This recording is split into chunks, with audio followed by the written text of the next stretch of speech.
Big boss വീട്ടിലേക്ക് വീണ്ടും സ്വാഗതം. ലാലേട്ടൻ എൻ്റെ കയ്യിൽ നിന്ന് അമർത്തി പിടിപിടിച്ചു.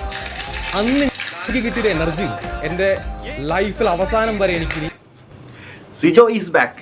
അങ്ങനെ ഒരുപാട് നാളത്തെ കാത്തിരിപ്പിന് ശേഷം സിജോ കയറിയിരിക്കുകയാണ്. എല്ലാ യൂട്യൂബ് ചാനലുകളിലും ഈ ബിഗ് ബോസ് റിലേറ്റഡ് വീഡിയോസ് ചെയ്യുന്ന എല്ലാവരുടെ ഇടയിലുള്ള ഒരു ചർച്ച വിഷയം ഡെയിലി ഉണ്ടാവും. സിജോ ഇന്ന് വരുന്നു, നാളെ വരുന്നു, വീക്കെൻഡ് എപ്പിസോഡ് വരുന്നു, അങ്ങനെ ഒരുപാട് ഡിസ്കഷൻസിന് ഒടുവിൽ അവസാനം സിജോ എത്തിയിരിക്കുകയാണ്. അപ്പോൾ സിജോന് ഭയങ്കര ഒരു ഫാൻ ബേസ് സിജോന് ഉണ്ടെന്നാണ് എനിക്ക് പേഴ്സണലി ഫീൽ ചെയ്തത്. കാരണം കമൻറ്റ് ബോക്സിൽ ഇതിലൊക്കെ സിജോ വരും, ഗെയിം ചേഞ്ച് ചെയ്യുമെന്നൊക്കെ ഉള്ള ഒരുപാട് കാര്യങ്ങളൊക്കെ ഞാൻ കാണാറുണ്ടായിരുന്നു. അപ്പോൾ പേഴ്സണലി എൻ്റെ ഒരു അഭിപ്രായത്തിൽ എനിക്ക് സിജോ ഒരു ഭയങ്കര അതായത് കംബാക്കിന് വേണ്ടി കാത്തിരിക്കാനുള്ള ലെവലിലുള്ളൊരു പ്ലെയർ ആയിരുന്നു എന്ന് വെച്ചാൽ എനിക്കിതുവരെ തോന്നിയിട്ടില്ല. ഒരു ആവറേജ് പ്ലെയർ എന്നല്ലാണ്ട് അതിൽ കൂടുതൽ, അതായത് ഒട്ടും മോശമാണെന്നല്ല ഞാൻ പറയുന്നത്, ഒരു ആവറേജ് പ്ലെയർ എന്നല്ലാണ്ട് ഭയങ്കര ഒരു ഇമ്പാക്റ്റ് ഉണ്ടാക്കിയിട്ട് ഹൗസിൽ നിന്ന് ഇറങ്ങിപ്പോയ ഒരു സിറ്റുവേഷൻ ആയിരുന്നില്ല സിജോൻ്റെ. അതായത് റോക്കിയുടെ സിറ്റുവേഷൻ വെച്ച് നോക്കുമ്പോൾ ഓക്കെ ഒരു നല്ലൊരു ഇമ്പാക്റ്റ് ആയിരുന്നു. പക്ഷേ സിജോൻ്റെ മാത്രം കാര്യമായിട്ട് ചിന്തിക്കുമ്പോൾ സിജോ ഒരു ആവറേജ് പ്ലെയർ, അതിൽ കൂടുതലൊന്നും എനിക്ക് പേഴ്സണലി ഫീൽ ചെയ്തിട്ടില്ല. അപ്പോൾ ഇത് ഇന്നത്തെ എപ്പിസോഡിലോട്ട് വരികയാണെങ്കിൽ ഇന്നത്തെ എപ്പിസോഡ് ആര് തൂക്കിയെന്ന് ചോദിച്ചു കഴിഞ്ഞാൽ ഒറ്റ ഉത്തരം ഉണ്ടാവുള്ളൂ, ജിൻഡോ. ഒരുപാട് ഹേറ്റേഴ്സും പല കാര്യങ്ങളൊക്കെ പറയുന്നുണ്ടെങ്കിലും ജിൻഡോൻ്റെ ഒരു കാര്യം എടുത്തു കഴിഞ്ഞാൽ പല വൻമരങ്ങളും വീണ ഒരു സീസണാണ് ഈ സീസൺ 6. ഒരുപാട് പേര്, അതായത് ഡേ 1 മുതൽ ഇന്ന് വരെയുള്ള കാര്യങ്ങൾ എടുത്തു നോക്കിക്കഴിഞ്ഞാൽ കത്തി കയറി വന്ന പലരും, രതീഷിനായാലും റോക്കി ആയാലും ഇപ്പോൾ ഈ പറഞ്ഞ സിജോ ആയാലും സിബിനായാലും എല്ലാവരും വീണ് പോകുന്ന ഒരു സിറ്റുവേഷനിലോട്ടാണ് സീസൺ 6 പോയിക്കൊണ്ടിരിക്കുന്നത്. കയറി വരുന്ന എല്ലാവരും വീണിട്ടുണ്ട് ഈ സീസണിൽ. അപ്പോൾ അങ്ങനത്തെ ഒരു സിറ്റുവേഷനിൽ അന്ന് മുതൽ ഇന്ന് വരെ ഒരേപോലെ പിടിച്ചു നിന്നിട്ടുള്ള ഒരാളെന്ന് പറഞ്ഞാൽ അത് ജിൻഡോ തന്നെയാണ്. അപ്പോൾ ജിൻഡോൻ്റെ ഒരു പ്രത്യേകത, ജിൻഡോ ഇപ്പോൾ കാര്യം എടുക്കുകയാണെങ്കിൽ ആദ്യത്തെ എപ്പിസോഡുകളിലൊക്കെ എന്ന് വെച്ചാൽ ഞാൻ ശ്രദ്ധിക്കാത്തൊരു ആളായിരുന്നു. അതായത് ഞാൻ ശ്രദ്ധിച്ചിട്ടില്ല ഇങ്ങനെ ഒരു കണ്ടസ്റ്റ്. ബാക്കിയുള്ളവരിലോട്ടൊക്കെ എൻ്റെ ശ്രദ്ധ പോയപ്പോൾ ജിൻഡോയിലോട്ട് എൻ്റെ ശ്രദ്ധ അങ്ങനെ പോയിട്ടുണ്ടായിരുന്നില്ല. പിന്നെ കുറച്ച് ദിവസം കഴിഞ്ഞപ്പോഴാണ്, അതായത് പുള്ളി ആദ്യം ഒന്ന് പതുങ്ങി നിന്നിട്ട് പിന്നെ മുന്നോട്ട് വന്നൊരു ജിൻഡോയാണ് ഞാൻ എപ്പിസോഡുകളിൽ കണ്ടത്. അപ്പോൾ അത് വെച്ച് കമ്പയർ ചെയ്യുമ്പോൾ പല സിറ്റുവേഷനിൽ ഇപ്പോൾ വൈൽഡ് കാർഡുകൾ വന്നപ്പോഴായാലും ആദ്യത്തെ കുറച്ച് എപ്പിസോഡുകളിൽ പുള്ളി ഒന്ന് ഡൗൺ ആയ പോലെ എനിക്ക് ഫീൽ ആയിട്ടുണ്ടായിരുന്നു. അപ്പോൾ അതേ സെയിം ഫീലിൽ ഇപ്പോൾ കുറച്ച് ദിവസങ്ങളായിട്ട് പുള്ളി ഒന്ന് ഡൗൺ ആയിട്ടുണ്ടോ എന്ന് എനിക്ക് തോന്നിയിട്ടുണ്ടായിരുന്നു. പക്ഷേ അതിനൊക്കെ ചേർത്തിട്ടുള്ള ഒരു കുതിപ്പാണ് ഇപ്പോൾ കണ്ടുകൊണ്ടിരിക്കുന്നത്. അതിന് ഏറ്റവും വലിയ എക്സാമ്പിളാണ് ഇന്നത്തെ എപ്പിസോഡ്. ഇന്നത്തെ എപ്പിസോഡിൽ പ്രേക്ഷകരുടെ മനസ്സിൽ ലാലേട്ടൻ ചോദിക്കുന്നു പല രീതിയിൽ നമ്മൾ ആഗ്രഹിച്ചിരുന്ന ഒരു കാര്യം, ആ ഒരു ചോദ്യത്തിനുള്ള ഉത്തരം കിട്ടിയില്ല. ചോദിക്കാനുള്ള ഒരു പവർ അവിടെ കാണിച്ചത് സിജോ തന്നെയാണ്. ഹൗസിലുള്ള എല്ലാവർക്കും ഡൗട്ട് ഉണ്ടെന്നുള്ള കാര്യം 100% ഉറപ്പാണ്. നമുക്കെല്ലാവർക്കും അറിയാം ഈ പറയുന്ന റസ്മിൻ, ഗബ്രി, ജാസ്മിൻ, നോറ ഇവരെല്ലാവരും പുറത്തുനിന്ന് നല്ല രീതിയിൽ പ്ലാൻ ചെയ്ത് വന്നിട്ടുള്ളവരാണെന്നുള്ള കാര്യം 100% ഉറപ്പാണ്. അതിൽ പ്രത്യേകിച്ച് എവിഡൻസ് ഒന്നും എടുത്ത് കാണിക്കേണ്ട കാര്യമില്ല. എപ്പിസോഡ് ലൈവ് കാണുന്ന എല്ലാവർക്കും കാര്യം ക്ലിയർ ആണ്. പിന്നെ ഈ കൂട്ടത്തിലോട്ട് നമ്മൾ അറിയാത്ത ആരെങ്കിലും ഉണ്ടോ എന്നുള്ളൊരു ചോദ്യം മാത്രമേ ഉണ്ടാവുള്ളൂ. അപ്പോൾ അങ്ങനെ നിൽക്കുന്ന ഒരു സിറ്റുവേഷനിൽ അത് ഹൗസിലുള്ള ഒരാൾ പോലും ചോദ്യം ചെയ്യാതിരിക്കുന്ന ടൈമിൽ പലതവണ പല രീതിയിൽ ജിൻഡോ അതെടുത്ത് പൊട്ടിക്കാറുണ്ടാവും ഒരു കാര്യം. കാരണം ഇവരുടെ ടീമിലോട്ട് ആഡ് ചെയ്യാൻ നോക്കിയിട്ട് കിട്ടാൻ ഒരാളാണ് ജിൻഡോ. അവരെ അത് സമ്മതിക്കുകയും ചെയ്താണ്, അവർ കോൺടാക്ട് ചെയ്തിട്ടുണ്ടായിരുന്നുള്ള കാര്യം. ഇനിയിപ്പോൾ അതിന് പ്രൂഫ് ഇല്ലെങ്കിലും നമുക്ക് പറയാം. അതിന് ഇന്നത്തെ എപ്പിസോഡിൽ ജിൻഡോ നൈസായിട്ടൊരു പൊട്ടിച്ചു. അത് ഇപ്പോൾ എല്ലാവരും എപ്പിസോഡിൽ കണ്ടിട്ടുണ്ടാവുന്നതായിരുന്നു. കള്ളം പറയാൻ കിട്ടിയ ഒരു സിറ്റുവേഷനിൽ പുള്ളി അങ്ങ് സത്യം വിളിച്ച് പറഞ്ഞു. അത് പുള്ളിയുടെ ബുദ്ധിയൊന്ന് ആലോചിച്ച് വെച്ചേക്ക്. വേറെ ആരും ചിന്തിക്കാത്ത രീതിയിൽ ചിന്തിച്ച് പുള്ളി ആ ടൈമിൽ ആ സംഭവം എടുത്തിട്ട്, ഞാൻ ജിൻഡോയുടെ വീഡിയോസൊക്കെ മുന്നേ ആദ്യമൊക്കെ ചെയ്തിരുന്ന ടൈമിൽ ഞാൻ പുള്ളിക്കൊരു ടൈറ്റിൽ കൊടുത്തിട്ടുണ്ടായിരുന്നു, അൺപ്രഡിക്റ്റബിൾ പ്ലെയർ ആണെന്ന്. ഇപ്പോൾ പല വലിയ ചാനലുകളും ആ ഒരു പേരിട്ട് ജിൻഡോനെ വിളിക്കുന്നത് ഞാനിത് കണ്ടായിരുന്നു. അപ്പോൾ എൻ്റെ മനസ്സിൽ ഞാൻ ആദ്യമേ കൊടുത്തൊരു പേര് അൺപ്രഡിക്റ്റബിൾ. അതായത് ഒരു ബിഗ് ബോസ് മെറ്റീരിയൽ ആണോ എന്ന് ചോദിച്ചാൽ അല്ല, 100% ഉറപ്പിച്ച് പറയും, ഒരു ബി മെറ്റീരിയൽ അല്ലാത്തൊരാളാണ് പുള്ളി. പക്ഷേ അൺപ്രഡിക്റ്റബിൾ ആയിട്ടുള്ള കളികൾ, അതാണ് പുള്ളി ഒരു ബിഗ് ബോസ് മെറ്റീരിയൽ ആക്കി മാറ്റിക്കൊണ്ടിരിക്കുന്നത്. അത് പുള്ളിയുടെ ഗെയിം നമുക്ക് ഒരിക്കലും പ്രഡിക്റ്റ് ചെയ്യാൻ പറ്റില്ല. എപ്പോൾ എങ്ങനെ ഏത് രീതിയിൽ ചിന്തിക്കുമോ എങ്ങനെ പ്രവർത്തിക്കുമെന്നൊക്കെ ഒരു രീതിയിൽ നമുക്ക് പറയാൻ പറ്റാത്ത കാര്യം. പുള്ളി അവിടെ ഒറ്റയ്ക്ക് കളിക്കാൻ വന്നു, ഒറ്റയ്ക്ക് കളിക്കുന്നു, ഒറ്റയ്ക്ക് മുന്നോട്ട് പോകുന്നുള്ളൊരു കാര്യത്തിൽ ഉറച്ചു നിൽക്കുന്ന ഒരു പ്ലെയർ ആയിട്ട് എനിക്ക് ഫീൽ ചെയ്തിട്ടുള്ളൂ. അതുകൊണ്ട് തന്നെ എനിക്ക് പേഴ്സണലി എനിക്ക് ജിൻഡോനോട് താല്പര്യം. പൊളിറ്റിക്കലി ഇൻകറക്റ്റ് ആയിട്ടുള്ള കാര്യങ്ങളെല്ലാം പറയുമെങ്കിലും ജിൻഡോ എന്നൊരു പ്ലെയറെ എനിക്ക് ഇഷ്ടപ്പെടാനുള്ള കാര്യം പുള്ളി അൺപ്രഡിക്റ്റബിൾ ആയതുകൊണ്ട്. ഇന്നത്തെ വിഷയത്തിലോട്ട് വരികയാണെങ്കിൽ റസ്മിൻ ഇതുപോലെ പുറത്ത് പോയി, അതായത് മെഡിക്കൽ റൂമിൽ പോയിട്ട് തിരിച്ച് വന്ന ടൈമിൽ, മെഡിക്കൽ റൂമല്ല ഹോസ്പിറ്റലിൽ പോയി അഡ്മിറ്റായിട്ട് തിരിച്ച് വന്നപ്പോൾ റസ്മിൻ പുറത്തെ കാര്യങ്ങൾ അറിഞ്ഞു എന്നുള്ളൊരു കാര്യമാണ് പുള്ളി പറഞ്ഞത്. ഗബ്രി ജാസ്മിൻ കോംബോ ഹിറ്റല്ല, പുറത്ത് നെഗറ്റീവാണ്, ശ്രീതു അർജുൻ കോംബോ ആണ് ഹിറ്റ് എന്ന് പറഞ്ഞ രീതിയിലുള്ളൊരു അത് ചെറിയൊരു മരുന്നങ്ങ് ഇട്ട് കൊടുത്തു. അത് പ്രേക്ഷകരായ എല്ലാവർക്കും ഡൗട്ട് ഉണ്ടായിരുന്നു. കാരണം റസ്മിൻ പുറത്ത് പോയതിന് മുന്നേ ഉള്ള റസ്മിനും പുറത്ത് പോയതിന് ശേഷമുള്ള റസ്മിനെ ഗെയിം ഒന്ന് എടുത്ത് നോക്കി കഴിഞ്ഞാൽ ആർക്കും ഈസിയായിട്ട് മനസ്സിലാവും. കാരണം ഭയങ്കര ചേഞ്ചാണ്. ഈ പറയുന്ന ഗബ്രി ജാസ്മിൻ കോംബോയിലോട്ട് പോകുന്നതിനെ വരെ ഭയങ്കരമായിട്ടൊരു പിൻവലിച്ച് നിൽക്കുന്ന ഒരു റസ്മിനെയാണ് പിന്നീടുള്ള എപ്പിസോഡിൽ കണ്ടത്. ഞാൻ എൻ്റെ മുന്നുള്ള വീഡിയോയിൽ പറഞ്ഞിരുന്നു, ഈ ഗബ്രിയെ വരെ തള്ളി പറഞ്ഞ റസ്മിൻ്റെ സിറ്റുവേഷൻസ് ഒക്കെ ഉണ്ടായിരുന്നു. അപ്പോൾ ഇതെല്ലാം സംഭവിച്ചാക്കുന്നത് മെഡിക്കൽ എമർജൻസി ആയിട്ട് പുറത്ത് പോയി വന്നതിന് ശേഷമാണ്. അപ്പോൾ പറയുകയാണെങ്കിൽ ഇവരുടെ ഒരു കാര്യം ഇപ്പോൾ ചിന്തിക്കാൻ നമുക്ക് ഇതൊക്കെ വേറെ സീസണിലായിരുന്നെങ്കിൽ സീസൺ 4-ലോ 3-ലോ 5-ലൊക്കെ ആയിരുന്നെങ്കിൽ നമുക്ക് ചിന്തിക്കേണ്ട ആവശ്യമില്ല. പക്ഷേ ഈ സീസണിൽ നമുക്ക് ഈ കാര്യങ്ങളൊക്കെ ചിന്തിക്കണം. കാരണം ജാസ്മിൻ്റെ വാപ്പൊക്കെ ബ്ലോക്കാണെന്ന് പറഞ്ഞ് വിളിച്ച് പുറത്തെ കാര്യങ്ങൾ പറഞ്ഞു കൊടുത്ത സീസണാണ് ഈ സീസൺ 6.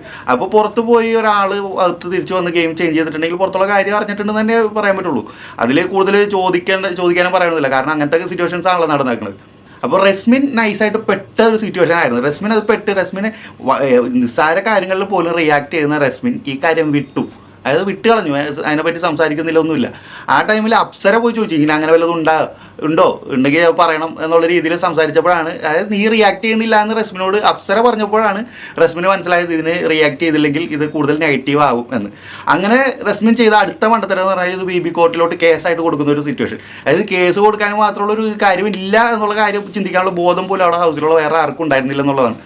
പിന്നെ ഈ കേസ് കൊടുക്കുമ്പോൾ ഒരു റസ്മിനുള്ള നെഗറ്റീവ് എന്ന് പറഞ്ഞാൽ ജിൻഡോ എന്നൊരാളാണ് ഇതിൽ നിൽക്കുന്നതെങ്കിൽ ഹൗസിലുള്ള എല്ലാവരും റസ്മിൻ്റെ ഭാഗത്ത് നിൽക്കുന്നുള്ള കാര്യം 100% ഉറപ്പാണ്. അതായത് നേരിട്ടോ അല്ലാതെയോ ജിൻഡോയെ ടാർഗറ്റ് ചെയ്യാത്ത അതിൻ്റെ അകത്ത് ഒരാൾ പോലും ഇല്ല. എല്ലാവരുടെയും ഫസ്റ്റ് ടാർഗറ്റ് ആണെന്ന് ചോദിച്ചാൽ ജിൻഡോ തന്നെ ആയിരിക്കുള്ളൂ. കാരണം ഹൗസിൽ എല്ലാവരുടെയും സംസാരം ആ രീതിയിലാണ് പോയിക്കൊണ്ടിരിക്കുന്നത്. ഇപ്പോൾ കയറി വന്ന വൈൽഡ് കാർഡുകളായാലും സിബിനായാലും സായി ആയാലും എല്ലാവരുടെയും ടാർഗറ്റ് ഫൈനലി നമ്മുടെ ജിൻഡോ തന്നെയാണ്. അത് എത്രയൊക്കെ മറ്റു ടീമുകളുടെ ഫാൻസ് എതിർത്ത് പറഞ്ഞാലും അംഗീകരിച്ച് കൊടുക്കാൻ പറ്റാത്തൊരു കാര്യം. കാരണം ജിൻഡോ തന്നെയാണ് എല്ലാവരുടെയും ടാർഗറ്റ്. ജിൻഡോ അമ്മാതിരി അസാധ്യ പ്ലെയറാണ്. അങ്ങനെ BB കോർട്ടിൽ കിടന്ന് കേസ് ചീഞ്ഞളിഞ്ഞുകൊണ്ടിരിക്കുന്ന സിറ്റുവേഷനിലാണ് ലൈവിൽ ഉണ്ടായിരുന്ന ഒരു കാര്യം എപ്പിസോഡിലും വന്നില്ല, പ്ലസ് എപ്പിസോഡിലും വന്നില്ല. എന്തുകൊണ്ടാണ് അത് കട്ട് ചെയ്ത് കളഞ്ഞതെന്ന് എനിക്കറിയില്ല.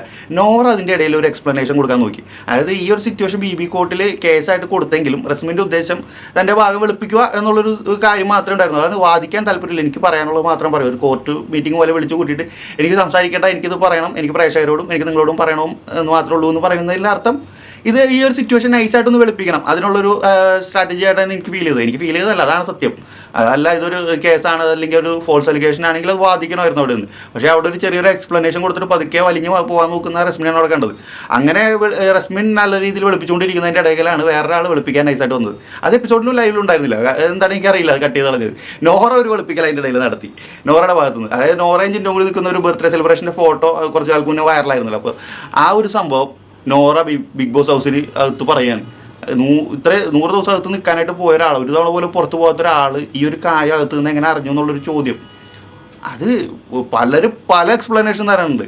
അതങ്ങനെയായിരിക്കും, കോമൺ സെൻസ് വെച്ച് ചിന്തിച്ചാൽ അതങ്ങനെയാണ് ഇങ്ങനെയാണെന്നൊക്കെ പറഞ്ഞ് പല എക്സ്പ്ലനേഷനുകൾ നടക്കുന്നുണ്ട്. പക്ഷേ അകത്തുള്ള ഒരാൾ ഇത്ര ക്ലിയർ ആയിട്ട് ഈ ഒരു ഫോട്ടോ ജിൻഡോ പുറത്ത് വിട്ടിട്ടുണ്ടെന്ന് പറയണമെങ്കിൽ പുറത്തുനിന്ന് ഇൻഫർമേഷൻ കിട്ടിയിട്ട് തന്നെയാണ്. അതിൽ കൂടുതൽ ചോദ്യം പറിച്ചിട്ടൊന്നുമില്ല. അപ്പോൾ ഈ ഒരു ഗ്യാങ് ഇതുവരെ ഒരു സീസണിൽ കളിക്കാത്ത കളികളാണ് അതിൻ്റെ അകത്ത് കളിച്ചുകൊണ്ടിരിക്കുന്നത്. അവർക്ക് പുറത്തുനിന്ന് നല്ല സപ്പോർട്ടും ഉണ്ട്. അത് ആരാണ് ഇതെല്ലാം അറേഞ്ച് കൊടുക്കുക എന്നുള്ളൊരു കാര്യം മാത്രം അറിയേണ്ടതുള്ളൂ. ഈ ഒരു ടീമിന് നല്ല സപ്പോർട്ടുണ്ട് പുറത്തുനിന്ന്, ബിഗ് ബോസിൻ്റെ ഭാഗത്തുനിന്ന് നല്ല സപ്പോർട്ടുണ്ട്. അതുകൊണ്ട് തന്നെയാണ് ഈ ഇവർക്കെതിരെ വരുന്ന ആളുകളെയൊക്കെ ബിഗ് ബോസിൻ്റെ ടാസ്കുകളായാലും ഇപ്പോൾ ലാലേട്ടൻ വരുന്ന എപ്പിസോഡിലായാലും ബാക്കി ഇവർക്ക് ഈ ഒരു ഗ്യാങ്ങിനെതിരെ നിൽക്കുന്നവരൊക്കെ അടിച്ചിരുത്തുന്ന ഒരു സിറ്റുവേഷനിലോട്ട് നമ്മൾ പോണത് നമ്മളെപ്പോഴും കാണണം. അപ്പോൾ ഈ നോറയുടെ ഈ ഒരു മണ്ടത്തരം കൊണ്ട് തന്നെ കാര്യങ്ങൾ ഏകദേശം പ്രേക്ഷകർക്ക് ക്ലിയർ ആയിട്ടുണ്ട്. അപ്പോൾ ഇനി ഈ ഒരു സബ്ജക്റ്റിൽ ഈ പറഞ്ഞ ആളുകൾ വായ തുറക്കാനുള്ള ചാൻസ് ഇല്ല. കാരണം അവർക്ക് മനസ്സിലായി പണി ഏകദേശം പാളിയിട്ടുണ്ട്. ഇനി വെളുപ്പിക്കാൻ പോയി കഴിഞ്ഞാൽ കൂടുതലും മെനക്കേടാവുള്ളൂ എന്ന് അറിയാവുന്നതുകൊണ്ട് അവർ പതുക്കെ പിന്നീട് അതിനെപ്പറ്റി ഒരു ചർച്ചയോ സംസാരമോ ഒന്നും ഉണ്ടായിരുന്നില്ല. അല്ലെങ്കിൽ നോറയ്ക്കൊക്കെ ഇത്രയുള്ള കാര്യം കിട്ടിയാൽ മതി. 100 ദിവസം അത് പറഞ്ഞുകൊണ്ടിരിക്കുന്ന ആളാണ്. നോറയൊക്കെ പിന്നെ അതിനെപ്പറ്റി സംസാരിച്ചിട്ടേ ഇല്ല. അപ്പോൾ ഇങ്ങനെ ഇരിക്കുന്ന സിറ്റുവേഷനിലോട്ടാണ് നമ്മുടെ സിജോ കയറി വരുന്നത്. സിജോൻ്റെ ടാർഗറ്റ്, അതായത് ഡയറക്റ്റ് കയറി അറ്റാക്ക് ചെയ്തില്ലെങ്കിൽ ടാർഗറ്റ് ആകാൻ പോകുന്ന ആൾ ജിൻഡോ തന്നെയാണ്. ഇൻ കേസ് സിജോ പുറത്തുള്ള കാര്യങ്ങൾ അറിഞ്ഞിട്ടുണ്ടെങ്കിൽ സിജോ ഒന്നില്ലെങ്കിൽ ജിൻഡോയെ നല്ല രീതിയിൽ സപ്പോർട്ട് ചെയ്ത് കൂടെ നിൽക്കും, അതല്ലെങ്കിൽ വെറൈറ്റി ആയിട്ട് ചിന്തിച്ച് ജിൻഡോനെ എതിരെ പോകാനുള്ള ഒരു ചാൻസ് വളരെയധികം കൂടുതലാണ്. അതായത് ജിൻഡോനെ ബേസ് ചെയ്ത് തന്നെ ആയിക്കോളൂ ബാക്കിയുള്ള ഇനി അങ്ങോട്ടുള്ള ദിവസങ്ങൾ മുന്നോട്ട് കൊണ്ടുപോകാൻ പോകുന്നത് ജിൻഡോ തന്നെയാണ്. അതിലൊരു മാറ്റമില്ല. കാരണം എന്ന് വെച്ചാൽ ഇതുവരെ കാണാത്തൊരു ടൈപ്പ് ഓഫ് ഗെയിം പ്ലേ ആണ് പുള്ളി ഇറക്കിക്കൊണ്ടിരിക്കുന്നത്. അതാണെങ്കിൽ ഈ പ്രേക്ഷകർ, അതായത് ഒരുപാട് ഹേറ്റേഴ്സ് ഉണ്ട്, ഹേറ്റേഴ്സ് ഇല്ലാന്നല്ല നമ്മൾ, ഹേറ്റേഴ്സ് ഉണ്ടെങ്കിലും ഈ കുടുംബ പ്രേക്ഷകരില്ല, ഒരു വീട്ടിലൊരു അച്ഛനമ്മ മക്കളെല്ലാവരും കൂടി ഇരുന്ന് കാണുന്ന ടൈപ്പ് ഓഡിയൻസ് ഇല്ല. ആ ഒരു ഓഡിയൻസിൻ്റെ ഇടയിൽ ജിൻഡോ സ്റ്റാറാണ്. ജിൻഡോന് ആ ഒരു സപ്പോർട്ട് മാത്രം മതി ഈ ഒരു സീസൺ 6 വിന്നറാവാൻ. അത്രയും കപ്പാസിറ്റി ഉള്ള ഒരാളാണ്. ഇന്നത്തെ ഒരു ടാസ്കിൽ പുള്ളിയെ അഭിഷേക് വന്ന് ലോക്ക് ചെയ്യുന്നു, അർജുൻ വലിച്ചെറിഞ്ഞു എന്നൊക്കെ പറഞ്ഞ് ഫിസിക്കൽ ടാസ്കിൽ അതിലൊരു ചിന്തിച്ചാൽ മതി ആരുടെ ടീം ജയിച്ചു. ജിൻഡോൻ്റെ ടീമാണ് ജയിച്ചത്. അഭിഷേക് നല്ല പ്ലേ ചെയ്തു, അഭിഷേക് നല്ല രീതിയിൽ കളിച്ചിട്ടുണ്ട്, ഞാൻ മോശമൊന്നുമല്ല പറയുന്നത്. പക്ഷേ അവിടെയും ഒരു ഫിസിക്കൽ ടാസ്ക് വന്നു കഴിഞ്ഞാൽ ഒരു തരത്തിലും വിട്ടുകൊടുക്കാത്ത രീതിയിൽ കളിക്കും. കാരണം എന്താണെന്ന് വെച്ചാൽ ഇന്നത്തെ ടാസ്ക് കൊടുത്ത ടൈമിൽ, ഫിസിക്കൽ ടാസ്ക് കൊടുത്ത ടൈമിൽ ജിൻഡോ ആദ്യം തന്നെ തൻ്റെ ആ ഒരു ടവർ കംപ്ലീറ്റ് ചെയ്തതിന് ശേഷം ജിൻഡോ ആണ് ഇറങ്ങുന്നത്. എല്ലാവരും അവരവരുടെ ടവർ കംപ്ലീറ്റ് ചെയ്തതിന് ശേഷം അവിടെ അത് പ്രൊട്ടക്ട് ചെയ്യാൻ നിൽക്കുന്ന ടൈമിൽ ജിൻഡോ ആണ് ഫസ്റ്റ് അവിടെ ഇറങ്ങി ബാക്കിയുള്ളത് തകർക്കാന്നുള്ളൊരു കാര്യത്തിലോട്ട് പോകും. സ്വന്തം ടീം വരെ ശ്രീതു ആയാലും അൻസുബി ആയാലും ജിൻഡോ ചേട്ടാ തിരിച്ച് പോകണ്ടെന്ന് പറഞ്ഞ് വിളിച്ചിട്ട് പോലും പുള്ളിയാണ് അവിടെ അറ്റാക്ക് ചെയ്യാനായിട്ട് ഇറങ്ങിയത്. അങ്ങനെയാണ് അവിടെ ഒരു അറ്റാക്ക് മോഡിലോട്ട് പോകുന്നത്. ഈ ഒരു ഗെയിം വേറെ ലെവലിലോട്ട് മാറാൻ കാരണം പുള്ളി കൊടുത്തൊരു പ്രഷർ കൊണ്ട് തന്നെയാണ്. അതുകൊണ്ടാണ് പുള്ളി അത്രയും അറ്റാക്കും കാര്യങ്ങളെല്ലാം പുള്ളിയുടെ നേരെ വന്നത്. എല്ലാവരും കൂടി വളഞ്ഞിട്ട് ആക്രമിക്കുന്ന ഒരു ജിൻഡോനെ പിന്നെ ഞാൻ കാണാൻ പറ്റിയത്. അതിൽ ജിൻഡോൻ്റെ ഫുൾ പവർ ഒന്നും എടുത്ത് ഇതിലോട്ടൊന്നും ഇറക്കിയിട്ടില്ല. കാരണം ബാക്കിയുള്ള ടാസ്കുകൾ, ഈ വടംവലി ടാസ്ക് ആയാലും മറ്റേ തൂക്കുകെട്ട ടാസ്കൊക്കെ ആയാലും അതിലൊക്കെ നമ്മൾ കണ്ടിട്ടുള്ളതാണ് ജിൻഡോൻ എന്നൊരാളുടെ ഒരു പവർ. അപ്പോൾ പുള്ളിയുടെ ഫുൾ പൊട്ടൻഷ്യൽ എടുത്ത് കളിച്ച് കഴിഞ്ഞാൽ അവിടെ 19 പേര് എതിരെ നിന്ന് കഴിഞ്ഞാലും പുള്ളി ഒരാൾ മതി പിടിച്ച് വെക്കാനായിട്ട്. അപ്പോൾ ഈ വലിച്ചെറിഞ്ഞ് ലോക്ക് ചെയ്തു എന്നൊക്കെ പറയണതൊക്കെ വലിയ കാര്യം. അതൊരു ഗെയിമിൻ്റെ ഒരു ലെവലിൽ അയാൾ ഫുൾ പവർ എടുത്ത് അതിൻ്റെ അകത്ത് നിന്ന് കഴിഞ്ഞാൽ ഫിസിക്കൽ അസോൾട്ടിന് ഇന്ന് തന്നെ പുറത്തിറങ്ങേണ്ടി വരും. അത് പുള്ളിക്ക് നല്ല ബോധ്യമുണ്ട്. അതുകൊണ്ട് തന്നെ അവിടെ ഒരു മയത്തിൽ പിടിച്ചു നിന്ന് കളിക്കുന്ന ജിൻഡോയാണ് എനിക്ക് പേഴ്സണലി ഫീൽ ചെയ്തത്. ഇനിയിപ്പോൾ ജിൻഡോനെ ഞാൻ വെളുപ്പിക്കാൻ വന്നാണെന്നൊന്നും തോന്നുന്നത്. കാരണം എനിക്ക് ജിൻഡോ എൻ്റെ ഫേവറേറ്റ് കണ്ടസ്റ്റൻ്റിലുള്ള ഒരാളാണ്. എൻ്റെ അഭിപ്രായങ്ങൾ ഓരോ എപ്പിസോഡിനെ ഡിപ്പെൻഡ് ചെയ്തിരിക്കും. ഒരു എപ്പിസോഡിൽ വേറെ ഒരാൾ നല്ലത് ചെയ്ത് കഴിഞ്ഞാൽ അവരെ നല്ലത് പറയും. ഇപ്പോൾ ഇന്നത്തെ എപ്പിസോഡിൽ അഭിഷേകിൻ്റെ പ്ലേ എനിക്ക് ഭയങ്കര ഇഷ്ടപ്പെട്ടു. അഭിഷേക് ഭയങ്കര എനർജി ആയിരുന്നു. അഭിഷേക് ഈ ഒരു ഗെയിം കിട്ടിയപ്പോൾ തന്നെ ഭയങ്കര ഹാപ്പി ആയിട്ട് ഞാൻ കളിക്കും. അഭിഷേക് ശ്രീകുമാർ ഞാൻ എല്ലാവരും തൂക്കിയെറിയും, ഞാൻ തകർക്കും എന്നൊക്കെ പറഞ്ഞ് പോയി ആ പുള്ളി അതിൻ്റെ അകത്ത് ചെയ്തിട്ടുണ്ടായിരുന്നു. അത് സമ്മതിച്ചു കൊടുക്കണം. പക്ഷേ ഫൈനൽ വന്നപ്പോൾ ജിൻഡോ തൂക്കിയെന്ന് തന്നെ പറയണം. വേറെ ഒന്നും പറയാനില്ല. എന്തായാലും ബാക്കി കാര്യങ്ങൾ സിജോ ഹൗസിൽ കയറിയിട്ട് നമുക്ക് പറയാം. സിജോൻ്റെ ഗെയിമുകളൊക്കെ ഇറങ്ങി വരാനായിട്ട് ഒരു 2-3 എപ്പിസോഡുകളിൽ തന്നെ നമുക്ക് ഏകദേശം ഐഡിയ മനസ്സിലാവും സിജോ ഏത് ലെവലാണ് തിരിച്ചു വന്നേക്കുന്നത്. അപ്പോൾ ബാക്കി അത് കണ്ടിട്ട് സംസാരിക്കും. അതുവരെ ബൈ.